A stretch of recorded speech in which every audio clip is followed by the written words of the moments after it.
pouvoir commencer, je pense. Eh bien, bonsoir à tous, bienvenue pour ce nouveau live. Ce soir, on va discuter du sommeil de vos enfants. Alors, on espère que vous avez réussi à les coucher pour nous rejoindre. Et puis, on va peut-être commencer par se présenter pour ceux qui ne nous connaîtraient pas encore. Ça marche. Je me lance. Moi, c'est Tennessee. Donc, je suis naturopathe à Croissy-sur-Seine, dans les Yvelines. Et donc, je consulte en visio et à domicile autour de Croissy-sur-Seine. Voilà. Et puis, j'ai 2 enfants. Et donc moi, Maëlle, je suis également naturopathe dans le Trièves au sud de l'Isère. Et donc je fais aussi des consultations ou en visio ou à domicile. Et je suis maman de 2 jeunes enfants. Voilà, et pour vous dire ce qu'on fait en réalité, eh bien, on aide les parents et les enfants à retrouver leur joie de vivre en se débarrassant de leurs troubles. Voilà, et tout ça grâce à la naturopathie. Et on ne se prive pas d'utiliser aussi d'autres outils issus du bien-être et de la naturopathie, de la santé naturelle.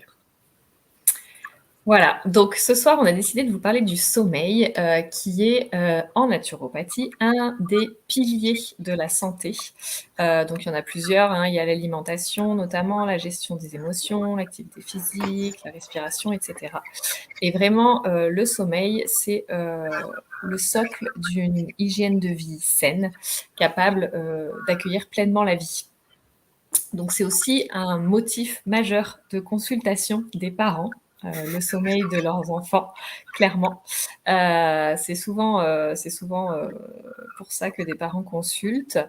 Il est bon quand même de rappeler que les enfants savent dormir depuis toujours. À partir du moment où ils sont dans le ventre de leur mère, ils dorment. Par contre, ce qu'ils ne savent pas, c'est se rendormir. S'endormir et s'endormir, c'est pas inné, c'est un apprentissage. Et en fait, en tant que parent, c'est notre rôle d'accompagner cette acquisition de l'endormissement et du rendormissement. Et du coup, c'est surtout de ça qu'on va parler ce soir parce que c'est souvent là qu'il va y avoir un problème. Voilà, soit l'endormissement dès le moment du coucher, soit le rendormissement quand il y a des réveils nocturnes. Voilà, faut juste comprendre en fait que c'est un peu un cataclysme la naissance pour lui, que du coup tout ce qu'il savait bien faire de façon innée dans le ventre, bien là il y a quelque chose à remettre en route, un lien à retrouver. Exactement. Et c'est sûr que de toute façon tous les enfants dorment forcément, mais voilà, on va vraiment parler de cet endormissement-rendormissement. On rappelle aussi quand même qu'un petit bébé se réveille plusieurs fois dans la nuit et c'est tout à fait normal. C'est lié à ses cycles, c'est lié au fait qu'il a besoin de s'alimenter très régulièrement et donc c'est tout à fait normal qu'un bébé se réveille plein de fois. C'est plutôt l'inverse qui n'est pas vraiment normal et qui devrait nous questionner. Un bébé qui dormirait directement 8 heures par nuit, ce serait un vrai questionnement. Voilà. Par contre, il y a un problème que pose un mauvais sommeil ou un manque de sommeil, ça va être l'impact sur l'immunité. Parce que bien dormir, c'est réussir à avoir une bonne immunité qui va nous permettre de nous défendre contre les virus, les bactéries, les champignons, etc. Donc, si vraiment on ébranle ce pilier de santé qui est le sommeil, on peut avoir ce type de répercussions sur une immunité un petit peu chancelante. Et ça va donner des enfants toujours malades, qui chopent un peu tout ce qui passe. Et il y a également le fait que l'hormone de croissance, qui permet donc à nos enfants de grandir, est sécrétée pendant la nuit, pendant qu'ils dorment. Donc, il y a aussi ce côté-là qui est donc majeur pour un enfant et qui peut être un handicap à son développement s'il ne réussit pas à bien dormir. Voilà, l'idée, c'est pas de vous faire peur ce soir ou de vous faire culpabiliser si le coucher encore était compliqué ou si les réveils nocturnes sont compliqués, mais c'est bien de réussir à vous faire comprendre comment fonctionne le sommeil des enfants en fonction de leur âge et qu'est-ce qu'on peut faire pour justement nous, parents, tenir ce rôle d'accompagnateur à apprendre à s'endormir et à se rendormir seuls. Voilà, donc là on va commencer directement dans les explications et les astuces qu'on va vous délivrer au fur et à mesure. Premièrement, l'architecture du sommeil, pour bien que vous compreniez en fait ce qui se joue, comment ça se passe, il faut comprendre que la structure des cycles est différente selon l'âge de l'enfant et selon 4 périodes. Donc on a une période qui est de la naissance à 3 mois qui est particulière, qui a une architecture particulière. Ensuite, on a de 3 mois à 9 mois, puis de 9 mois à 3 ans, et enfin de 3 ans à l'âge adulte.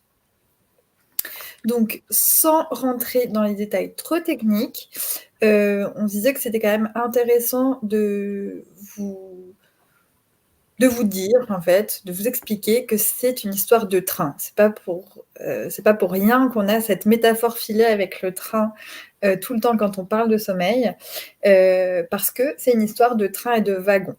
Donc, je vous ai fait un petit schéma sur l'ardoise de ma fille. Vous allez être ravis. Ma prof d'art plastique, si elle me voit. On le voit pas sur Instagram du tout. Ah oui, il va falloir que je... Ouais, que tu penses aux 2 caméras. Exactement. Alors, oui, parce qu'on est sur Instagram et sur YouTube en Au même pire, tu caches ta tête, ça devrait marcher. Ce Ouais. sera pas très agréable, mais Donc là, on a, vous voyez, donc la locomotive et puis des wagons. C'est ça qu'il est important de comprendre. Donc là, on a un premier wagon qui est le sommeil paradoxal et un deuxième wagon qui est le sommeil lent. Donc là, on est sur l'architecture pour un enfant de la naissance à 3 mois. Donc vous avez seulement 2 wagons et les 2 wagons vont représenter un cycle.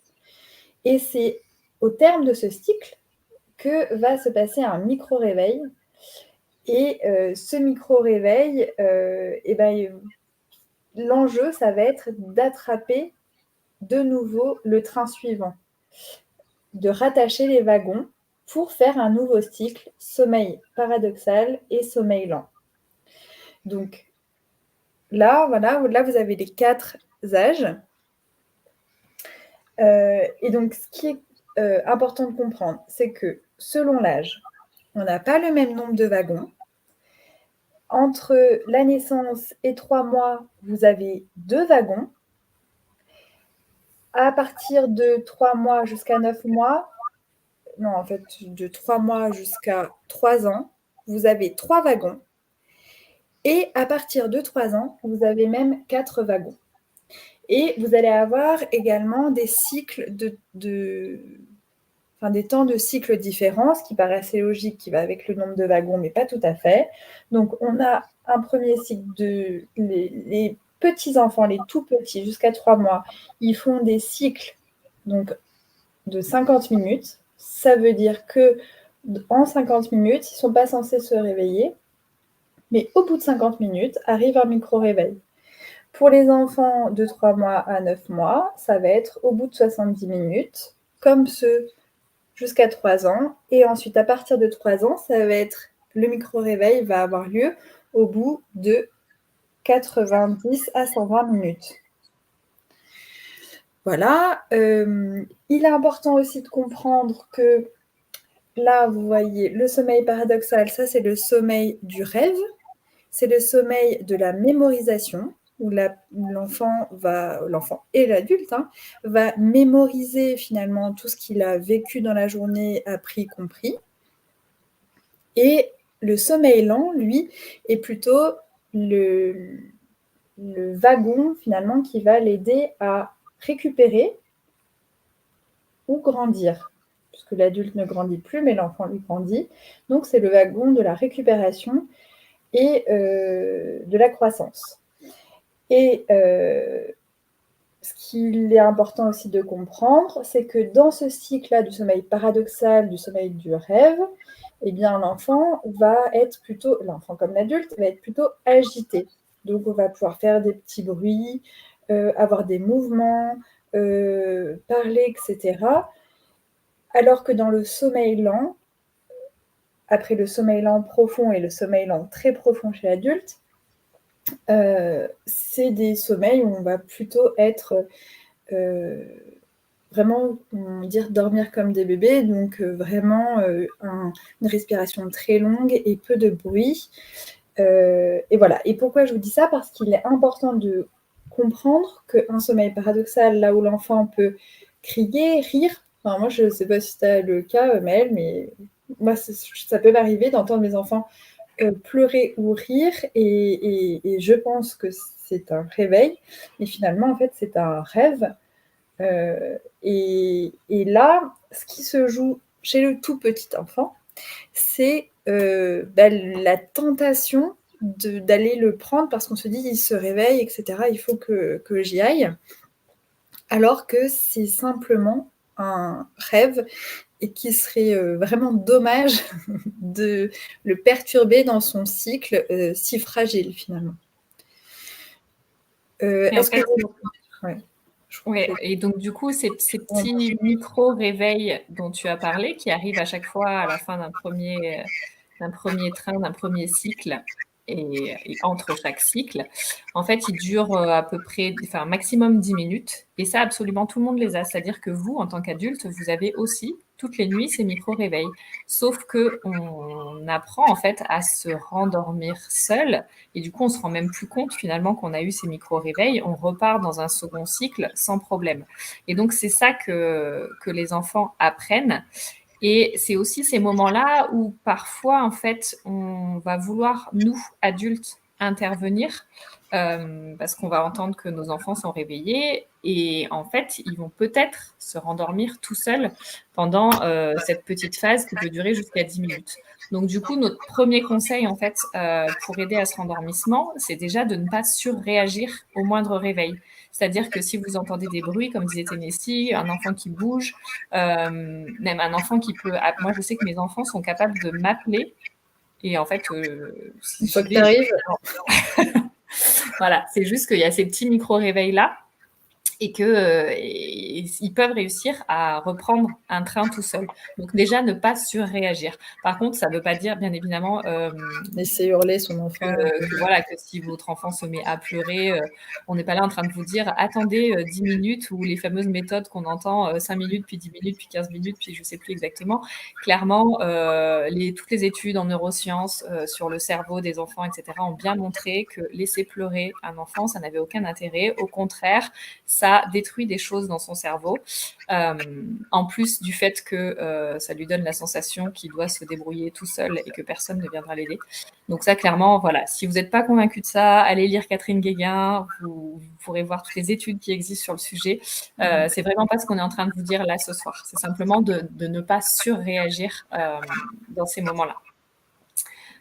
Et puis après, ce qui va aussi être important, c'est que si jamais vous y allez, parce qu'il a besoin de quelque chose, de boire, de ramasser son doudou ou je ne sais quoi, évitez de mettre de la lumière ou alors vraiment quelque chose de très faible, une toute petite veilleuse ou quoi, mais vraiment évitez de le solliciter avec de la lumière. On chuchote, on parle vraiment tout doucement s'il y a besoin de parler et on fait des phrases les plus courtes possibles en utilisant vraiment un ton posé, rassurant.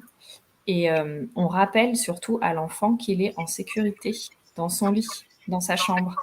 Et l'idée étant qu'il sente que c'est un espace où vraiment il est en sécurité et qu'il n'y a pas de raison qu'il ait besoin de papa ou de maman pour le sécuriser parce qu'il est déjà en sécurité là où il est. Et après, il est quand même bon de comprendre qu'il peut aussi y avoir des soucis d'architecture du sommeil. C'est-à-dire que ce que vous a présenté Tennessee avec les wagons, pour certains enfants, ils peuvent ne pas avoir les wagons dans le bon ordre. Ou alors un des wagons qui est beaucoup plus long que les autres, ou enfin voilà, que les choses soient pas encore totalement mises correctement, entre guillemets. Et donc, du coup, il va y avoir nécessité d'aider à faire en sorte qu'on remette correctement ces wagons et qu'on travaille sur l'architecture du sommeil. Ça peut, par exemple, être un sommeil paradoxal qui va vraiment être trop important et qui va conduire à un enfant qui, la journée, sera tout le temps fatigué, alors qu'on a l'impression qu'il a fait une bonne nuit, qu'il a eu suffisamment de temps de sommeil, mais en fait, il est fatigué. Et ça peut être parce qu'il a justement trop de sommeil paradoxal, dont le sommeil des rêves, et pas suffisamment de sommeil profond. Ou alors, on peut avoir des enfants qui ont un sommeil profond, trop profond, et qui peut conduire à des problèmes d'énurésie, par exemple, où ils sont tellement dans un sommeil profond que tout est relâché et ils ne se rendent même pas compte qu'ils ont envie de faire pipi et voilà. Donc ça fait partie, clairement des choses que nous, on va accompagner en naturopathie, mais on va pas pouvoir vous donner une formule tout de suite toute faite en vous disant: «Prenez telle ou telle plante pour essayer de travailler là-dessus», parce que là, vraiment, ça va dépendre de la problématique de l'enfant et de chaque enfant. Mais voilà, c'est pas quelque chose où je vais pouvoir généraliser, simplement vous dire que ça existe. Voilà. Après, tous les enfants, sont différents, bien évidemment. On peut peut-être vous donner des repères de durée de sommeil en fonction de l'âge. Donc c'est bien des repères, mais ça peut quand même vous aider à vérifier si votre enfant, si en tout cas vous rendez compte qu'il y a des problèmes peut-être de fatigue, d'agitation, des choses, voilà, compliquées, de vérifier s'il y a suffisamment de temps de sommeil. Donc si je prends, un enfant de 1 an par exemple, il faudrait qu'il ait, à peu près 13 heures de sommeil, dont 2 siestes, donc ça représente à peu près 3 heures de sieste. Donc 10 heures de sommeil nocturne et 3 heures de sieste. Un enfant entre 3 et 5 ans, il va avoir 12 heures de sommeil, dont 1 heure de sieste de à peu près 1h30. Et puis après, si on remonte à un enfant beaucoup plus grand, 10-12 ans, il va avoir besoin de 10 heures de sommeil à peu près. Voilà, grosso modo. Alors, c'est ça. Et puis, donc dans le récap, on vous met aussi un tableau qui vous permet de savoir, selon l'âge de votre enfant et selon l'heure à laquelle vous devez le réveiller pour aller, à l'école, l'heure à laquelle il faudrait qu'il soit couché. Comme ça, voilà, il sera dans le récap. Ouais, ça pourra vous aider parce qu'on s'en rend pas compte parfois, mais des fois, un quart d'heure de différence fait toute la différence. Tout à fait. Et Donc j'en voilà, ça profite peut être pour vous intéressant. dire que dans ce cas, il suffit de taper récap dans les commentaires et vous le recevez dans vos DM. Dans les commentaires du replay du live, du coup. Oui. Puis on mettra sur YouTube dans la description aussi. Exactement. Ensuite, on voulait vous donner comme tips l'environnement favorable à un bon sommeil. Donc, c'est une chambre, ça vous devez le savoir si vous avez des enfants plus petits, mais c'est une chambre entre 18 et 20 degrés maximum. On a besoin de retomber en température pour bien dormir. On a également, ça me fait penser, on a besoin de redescendre en température et d'avoir une température assez basse pour bien s'endormir, mais on a besoin d'avoir les pieds chauds. Oui. Enfin, on peut pas s'endormir. En plus, c'est une frileuse qui parle, donc tant qu'on a les pieds froids, on n'arrive pas à s'endormir. Donc, si votre enfant, on a tous différents tempéraments, mais si ça fait partie des tempéraments pieds froids, n'hésitez pas à lui réchauffer, frictionner, voilà, il s'endormira d'autant plus vite. Ensuite, c'est forcément le calme, donc autant que possible, évidemment, donc éloigner des bruits. La chambre la plus sombre possible et donc clairement sans veilleuse. Ça, la veilleuse, c'est quelque chose qu'il faut éviter de donner systématiquement dès le plus jeune âge parce que le tout petit enfant n'a absolument pas besoin de veilleuse. C'est souvent, finalement, nous, en tant qu'adultes, qui projetons nos peurs et on se dit bon bah il est tout seul dans sa chambre ou il est tout seul dans son petit lit, même si on est en cododo, on va pas forcément se coucher en même temps que lui et donc du coup on se dit on va lui laisser une petite veilleuse, mais vraiment l'enfant n'en a pas besoin et c'est aussi bien de lui apprendre à s'endormir sans veilleuse, puisque la veilleuse, alors selon les intensités lumineuses, etc., mais de toute façon ça va être quelque chose qui risque de perturber son sommeil, puisque celle qui régit finalement notre sommeil et éveil, c'est la glande pinéale qui finalement reçoit ces informations par les rayons lumineux à travers les paupières. Et donc par tout un cheminement, je ne vous le donne pas, mais Fais la courte. voilà, je la fais courte. En gros, les rayons lumineux qui passent à travers les paupières envoient un message qui fait que on se réveille.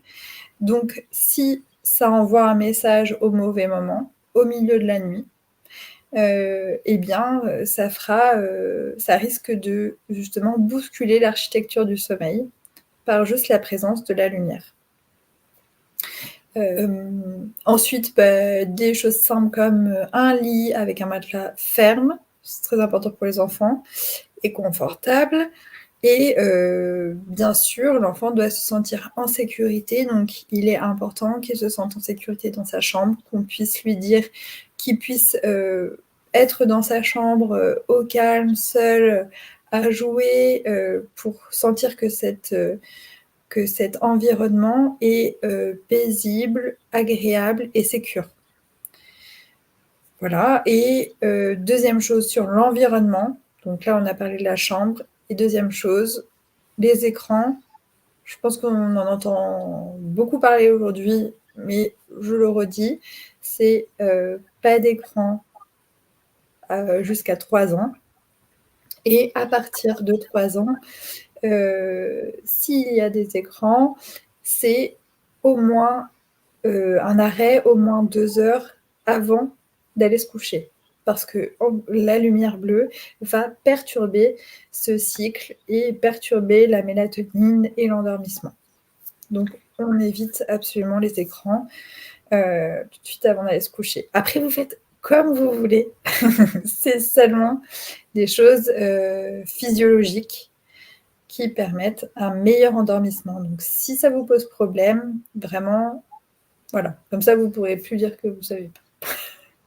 Et on pensera aussi à pas trop couvrir les enfants, parce qu'on a parlé du fait qu'ils pouvaient avoir les pieds froids ou de la température de la chambre. Mais c'est pareil, il faut éviter de surcouvrir les enfants, d'autant plus quand c'est des bébés, ils ont du mal encore à se thermoréguler et à évacuer le trop-plein de chaleur. Donc voilà, en fonction de... Vous pouvez retrouver, hein, si vous avez des petits et que ça vous inquiète, vous pourrez retrouver facilement sur Internet, en fonction de la température, comment est-ce qu'on habille bébé, etc. Voilà. Parce qu'un plus grand va peut-être se découvrir dans la nuit s'il a trop chaud, mais un petit ne saura pas le faire. Après, dans tout ce qui va être hygiène de vie favorable au sommeil, on a aussi ce qui va se passer au réveil et la journée, et qui va être important pour la nuit suivante. Dès le réveil et en journée, il faut réussir à favoriser l'entrée de la lumière naturelle dans la maison. Donc voilà, ouvrir vos volets, faire en sorte que la lumière naturelle rentre, et aussi de s'y exposer, c'est-à-dire d'aller passer un petit peu de temps dehors, particulièrement le matin, pour justement être en contact de la lumière naturelle. C'est toujours ce que tout à l'heure Tennessee indiquait avec la glande pinéale, c'est le même principe, c'est qu'on a besoin d'avoir la lumière naturelle qui passe par nos yeux pour avoir un fonctionnement hormonal correct qui permette ensuite plus tard dans la journée, de pouvoir au final fabriquer la mélatonine qui va nous aider à dormir. Voilà, je la fais vraiment en raccourci, mais l'idée c'est ça. Et du coup, j'en profite, ça fait un point supplémentaire pour se déplacer à vélo, parce qu'on prend beaucoup plus nous-mêmes et les enfants la lumière à vélo que forcément dans un habitacle.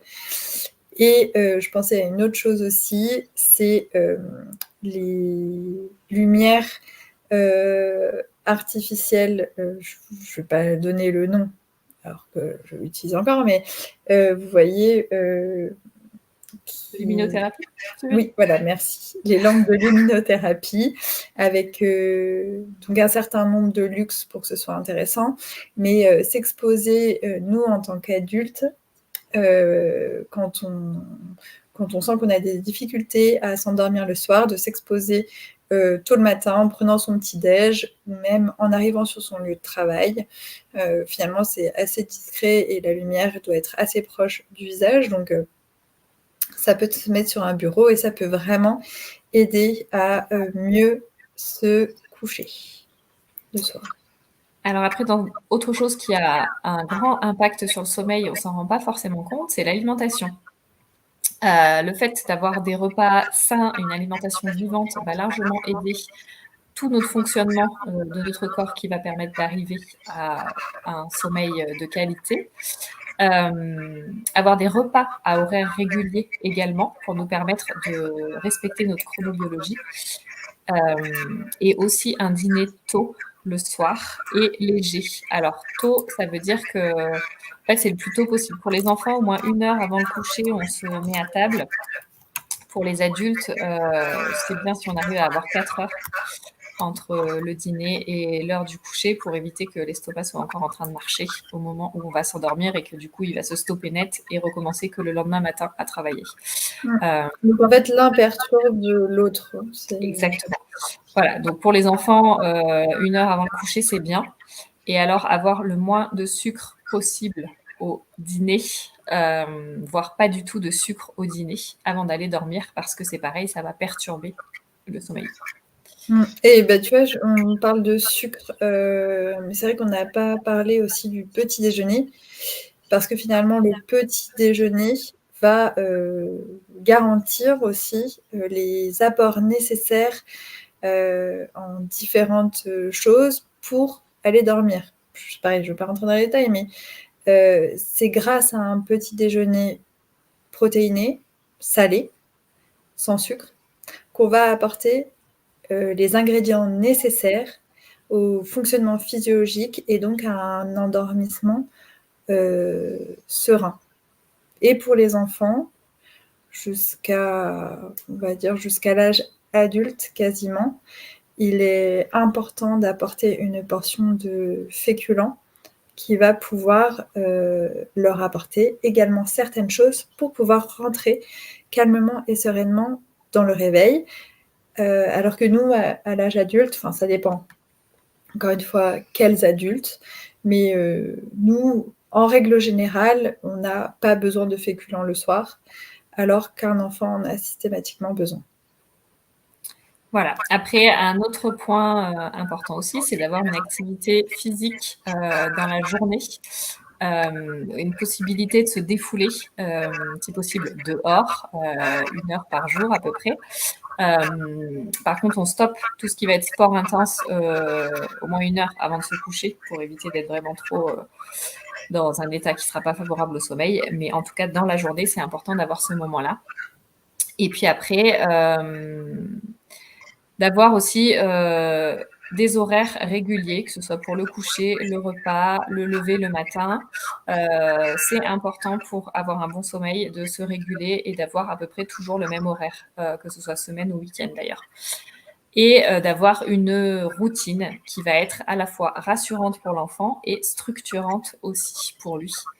Même si elle va pouvoir changer en fonction de l'âge de l'enfant, on va essayer sur une bonne période d'avoir à peu près la même routine tous les soirs et de la mettre en place dès le plus jeune âge. Alors par exemple, si je vous donne un exemple de routine comme ça pour que vous ayez une idée, ça peut être on arrive le soir, on prend le bain ou alors les soins dans la salle de bain, le change, le nettoyage du visage, on l'emmène dans la chambre, on ferme les volets, on passe un temps calme avec lui, pas trop long, 10-15 minutes, en choisissant ce qui va nous appeler le plus. Si c'est lire une histoire, chanter une berceuse, faire un massage, un peu de sophrologie, à chacun de voir ce qu'il préfère.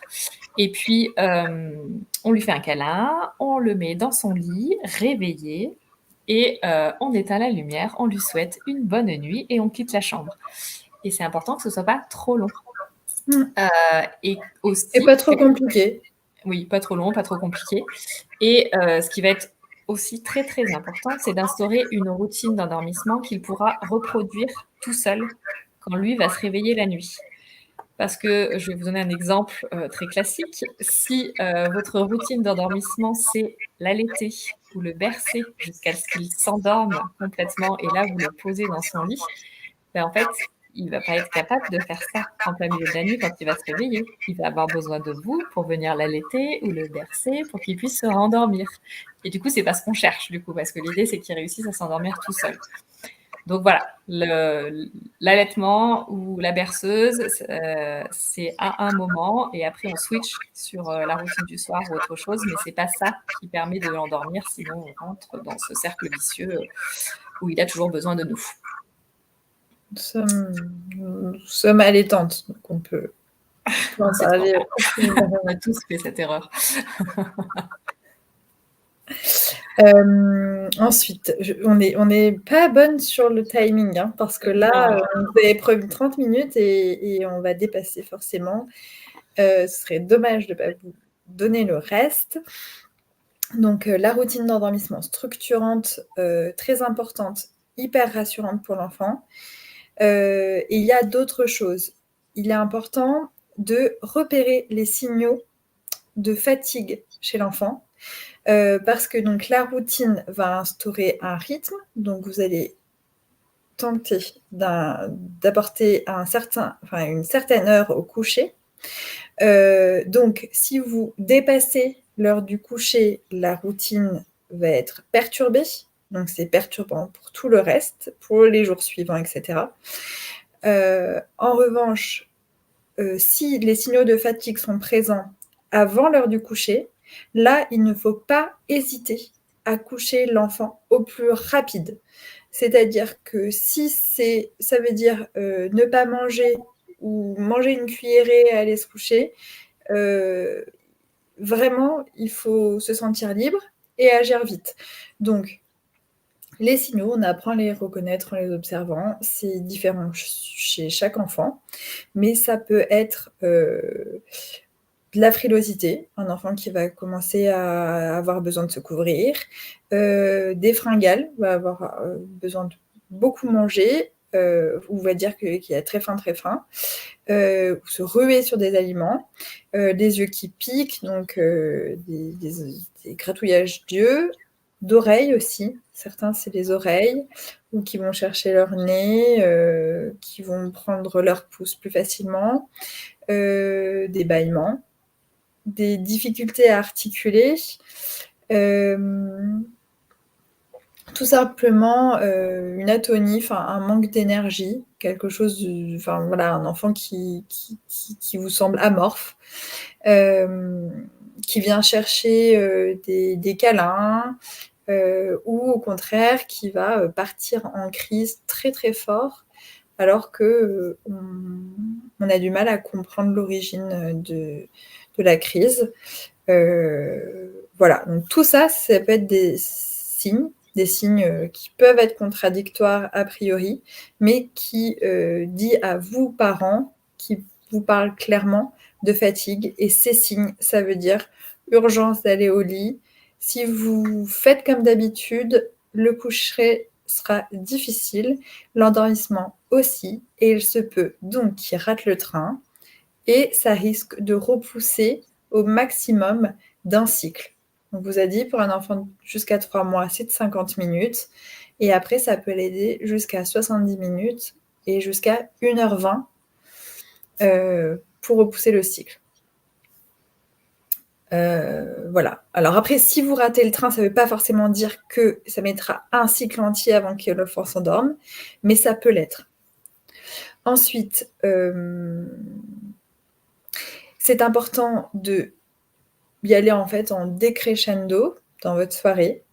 Donc, on sait que si vous arrivez tard, etc., c'est plus difficile de faire les choses, mais en gros, on va redescendre en puissance, on va redescendre en volume sonore, lumineux, tout ça, on le baisse de plus en plus jusqu'à l'heure du coucher pour que finalement l'enfant arrive à se mettre sur son parasympathique, sur la branche du système nerveux qui est favorable au sommeil.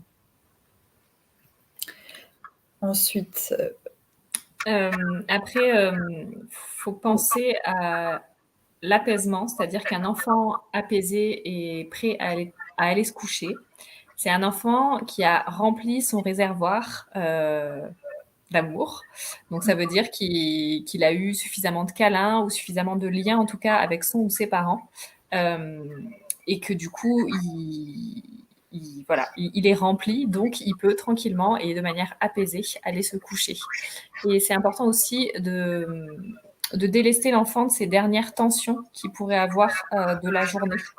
Et ça, après, c'est à chacun de voir comment il fait. Si c'est une petite discussion, si c'est un massage, si c'est un petit exercice de respiration, si c'est une ronde de FT, si on a appris à le faire. Voilà, de trouver le moyen de faire en sorte que l'enfant, il ait pu se décharger de tout ce qui pourrait un petit peu tourner dans sa tête et l'empêcher de s'endormir tranquillement. J'insisterai que c'est le lien d'attachement, c'est remplir le réservoir d'amour, c'est remplir le réservoir de sociabilité.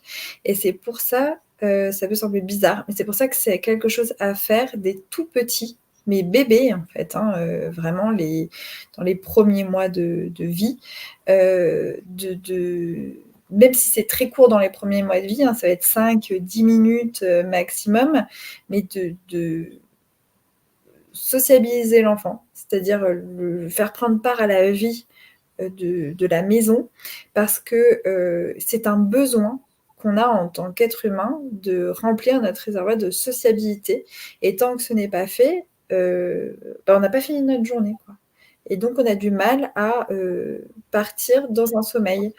Moi, j'ai l'exemple, par exemple, avec mon fils qui adore les livres, donc depuis tout petit. Et quand on le voit dans ses livres, on a envie de le laisser tranquille en train de lire ses livres, sauf que lui, ne connaissant pas l'heure qui tourne, si on le laisse dans ses livres et que 5 minutes avant le coucher, on lui dit « Bon, on va se préparer, maintenant on va aller se coucher », c'est la panique parce que finalement, lui, il n'a pas rempli son réservoir de papa, maman, sœur, chien. Donc, voilà. Et après, il y a une autre chose qui est, de mon point de vue, super importante. C'est le doudou. En fait, on peut appeler ça un objet, un élément de transition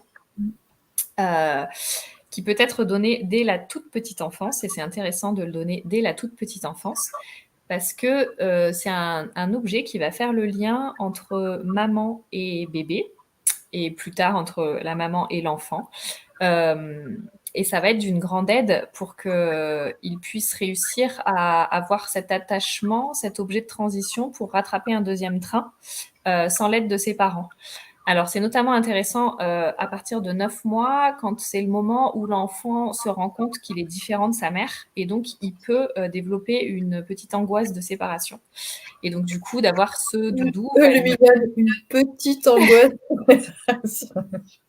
Ce que je voulais dire dans petite, c'est que ça ne dure pas forcément longtemps, bien évidemment que ça n'enlève en rien au fait que ce soit compliqué pour lui.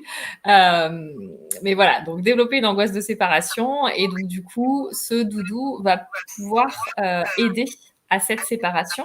Il y a certains enfants d'ailleurs qui aiment beaucoup que le doudou sente leur maman. Donc pour ça, il suffit de dormir un petit peu avec le doudou ou de le garder sur soi à une journée ou deux avant de le donner à l'enfant. Et ça lui permettra d'avoir l'odeur de maman dessus et donc de se sentir encore plus apaisé par ce doudou. Mais en tout cas, voilà, c'est vraiment un objet qui, quand il est donné dès tout petit, après, voilà, les enfants ont l'habitude de l'avoir avec eux. Ils peuvent l'emmener aussi quand ils doivent dormir ailleurs, par exemple les siestes s'ils sont gardés, etc. Et du coup, je rajouterais aussi que c'est pas non plus, selon moi, une superbe idée après de vouloir absolument qu'ils aient plus de doudou parce que ça y est, c'est des grands, ils n'ont pas besoin de doudou. Mais vraiment de les laisser aller jusqu'au bout avec leur doudou, de leurs besoins et que ce soit d'eux-mêmes qu'un jour ils s'en séparent. On voit rarement des adultes avec leur doudou, donc rassurez-vous, ça arrivera un jour. Moi, j'ai gardé tard. Ensuite, on voulait vous parler des siestes parce que ça peut être un piège de se dire il dort pas, machin. Allez, on supprime la sieste. Comme ça, il dormira mieux le soir. Clairement, ça fonctionne pas vraiment comme ça. La sieste est un besoin physiologique jusqu'à au moins 4 ans. Et finalement, de la supprimer pour penser que l'enfant va tomber de fatigue, c'est une mauvaise idée parce que souvent, il va piocher dans ses réserves nerveuses et on va avoir un enfant surexcité, tendu et qui va avoir du mal à s'endormir. Je pense que vous-même, vous l'avez expérimenté avec vous. Vous pouvez être archi crevé, mais l'excitation ou les ruminations vont faire que vous allez vous coucher plus tard que ce que vous seriez couché un jour normal. Donc vraiment, maintenez les siestes. Et moi, avec mes 2 enfants, c'est pareil. Plus ils dorment, plus ils dorment. C'est incroyable, mais vrai. Exactement. Voilà, mon fils va me dire oh, bah, il avait fait une sieste de 3 heures, on a été obligé de le réveiller. Et ben, il va faire une nuit de 12 heures. Donc voilà, et vraiment, voilà, c'est la fausse bonne idée, c'est la suppression de sieste. Ouais, à partir du moment où ils en ont encore besoin, qu'elle est aussi suffisamment tôt dans l'après-midi, il n'y a aucune raison de la supprimer. Après, on a la phase des 2 ans, que certains appellent le Terrible 2, où en fait l'enfant va commencer à chercher des limites. Donc c'est une phase normale hein, de son développement qui va lui permettre de trouver ses points de repère, de se sécuriser. Et ça peut être une période compliquée pour le dodo parce qu'il peut se mettre à vouloir se lever de son lit, à vouloir aller vous rejoindre dans votre chambre s'il ne dort pas avec vous, ou toute autre chose. Et du coup, là après, ça va être à l'appréciation de chacun, j'ai envie de dire, à vous de voir si vous acceptez cette situation ou pas, qui viennent avec vous dans votre chambre, qui veuillent dormir dans votre lit, par exemple. Évidemment, tout en vous assurant qu'il reste en sécurité, quoi que vous décidez de faire. Après, il faut quand même que vous sachiez que si vous l'acceptez, ça peut lui renvoyer le message qu'il n'est pas vraiment en sécurité dans sa chambre, qu'il a raison d'avoir peur et qu'il a besoin de vous pour dormir. Et du coup, en n'intervenant pas sur la vraie cause de cette demande, en fait, pourquoi il se lève, de quoi il a peur, qu'est-ce qui se passe, peut-être que la situation va se poursuivre, alors qu'un travail sur cette peur ou cette problématique pourrait aider. Voilà. Mais après, c'est à chacun de voir si vous avez besoin de dormir, que vous êtes crevé et que du coup, il vient dans votre chambre et que vous lui dites, OK, tu dors avec nous cette nuit et au moins tout le monde dort. Voilà. Si vous, ça vous convient et que ça convient à tout le monde, pas de problème. Voilà, à chacun de voir. Et le dernier tips qu'on voulait vous livrer aujourd'hui, bon, je pense qu'on en aurait eu encore plein. L'avant-dernier, du coup, mais oui. C'est pour sauver les parents, l'institution d'un RTT par an. Pour éviter en fait l'état d'épuisement qui conduit souvent à des heurts au sein du couple. On parle maintenant beaucoup de baby clash. Je crois qu'il y a 50% des couples qui se séparent avant que l'enfant ait 1 an. Je trouvais ça énorme, ce chiffre. Mais je peux complètement comprendre parce que ça nous met à rude épreuve et au début, quand on est jeune parent, on a tendance à se dire bon allez, on se serre les coudes, je te soutiens, etc. Et finalement, le mieux c'est quand même de dormir. La privation de sommeil, c'est une des pires choses qu'on puisse faire à un être humain. Donc le mieux c'est en fait de protéger un parent, d'instaurer peut-être un planning personnellement de ce qu'on fait. Moi, je fais les nuits de tel jour, lui, il fait les nuits de tel autre. Et simplement, juste l'instauration de ce planning permet de déconnecter. C'est-à-dire que tout petit, on peut dire, par exemple, à la maman, c'est toi qui vas dans le canapé, par exemple, et cette nuit, c'est moi qui gère. Et voilà, la personne se met des boules pièces, etc. Et voilà. Rien que le fait qu'il y ait une instauration en fait de planning, je sais que quand c'est les nuits où j'ai pas à me réveiller, je n'entends pas mes enfants, quoi. C'est voilà. Donc voilà, donc le RTT parent pour sauver les parents, en fait, pour sauver le couple et pour sauver les enfants de notre humeur de chien le lendemain. Je trouve que le RTT parent est important. C'est un bon tips. Après, on a parlé tout à l'heure rapidement du fait qu'il y avait des plantes qui existaient pour aider, que ce soit pour l'architecture du sommeil, etc. On vous donnera pas ce soir de phytothérapie, vraiment de plantes, parce que ça va vraiment être spécifique à chaque enfant et chaque problème des enfants. Par contre, il y a les huiles essentielles qui peuvent être vraiment pas mal pour favoriser l'endormissement.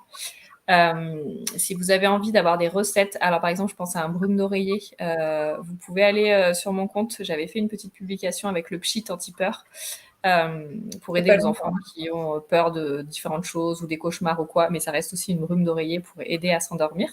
Donc voilà, vous pourrez avoir une recette là. Et puis sinon, tout simplement, je peux vous donner 4 huiles essentielles que vous pouvez utiliser, soit vous en choisissez une des 4 seules, soit en diffusion 10-15 minutes dans la chambre avant d'aller coucher les enfants, pas en présence des enfants. Et puis après, au moment du coucher, vous mettez juste une goutte de l'huile essentielle sur l'oreiller, je vais y arriver. Donc pour ça, par exemple, vous pouvez utiliser la lavande vraie ou la mandarine ou l'orange ou le petit grain bigarade. Faites sentir à vos enfants, voir quelle est celle qu'ils préfèrent. Ça, c'est vraiment propre à chacun. Laquelle sera agréable pour eux. Et puis en fonction, voilà, vous pouvez faire ça pour C'est eux la comme ça. simple olfaction qui va Ouais. apaiser le système nerveux. Et donc, plus on est, on va dire, amoureux d'une odeur, et mieux ça va agir. Alors moi, personnellement, c'est la fleur d'oranger chez moi, une Voilà. nérolique qui Mais moi, je sais que par fonctionne. exemple, petit grain bigarade, mais même tous les agrumes, mes enfants, vraiment, c'est une odeur qui leur plaît et qui les calme. Ils réclament même du coup d'avoir leur petite goutte. Donc voilà, ça peut être une idée. Il y a aussi des synergies qui existent, hein. Par exemple, Prana Bébé a une synergie sommeil pour les tout petits. Voilà. Donc, vous pouvez De vous 3 assurer. mois pour les 3, sans problème. Mhm. Attention, ça rend agile. Voilà, donc pour rapidement vous rappeler les choses importantes qu'on a dites, ce qu'il y a à retenir, c'est que un bébé qui se réveille beaucoup et qui a du mal à enchaîner les cycles, c'est normal, mais attention à ne pas le sortir trop tôt de son lit, ne pas surréagir, on l'a bien dit au début. Ensuite, il est vraiment très important de mettre en place une routine dès la toute petite enfance et ne pas y déroger. Voilà, le temps de la petite enfance, c'est un temps où il est absolument impératif d'apporter une routine pour le bien de l'enfant et pour le vôtre, vraiment. Ensuite, pour aider à entrer dans le sommeil, il y a des règles à respecter. Donc on vous a parlé de tout, du contexte, de l'environnement, de la chambre, etc. Donc veillez à bien checker ça si vous avez des problèmes à la maison. Et pour vous rappeler que le sommeil est un réel pilier de la santé, que chaque enfant est différent, mais qu'il est important de s'assurer qu'il n'y a pas de problème au bon déroulement de ce sommeil.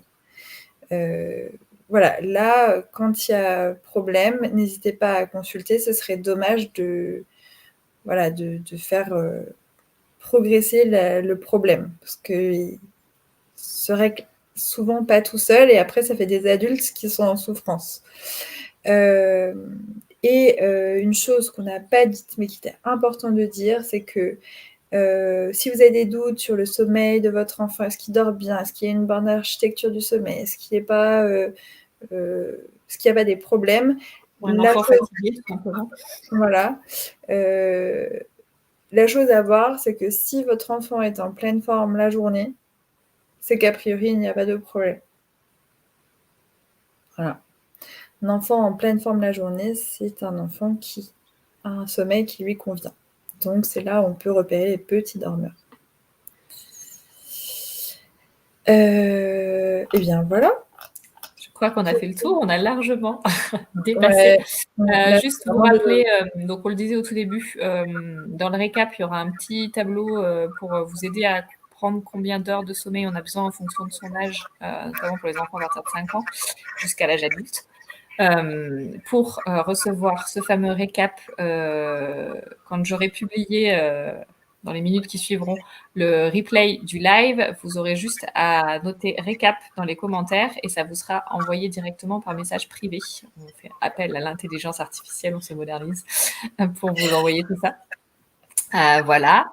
Et puis, on se retrouve dans 15 jours pour un prochain live de Moment Santé. D'ici là, on vous souhaite de bien vous porter et de bien dormir. Et on va vite tous éteindre nos écrans pour pouvoir se préparer à un bon sommeil cette nuit et au changement d'heure qui arrive bientôt. Et voilà. Je n'ai rien d'autre à ajouter, c'est parfait. Et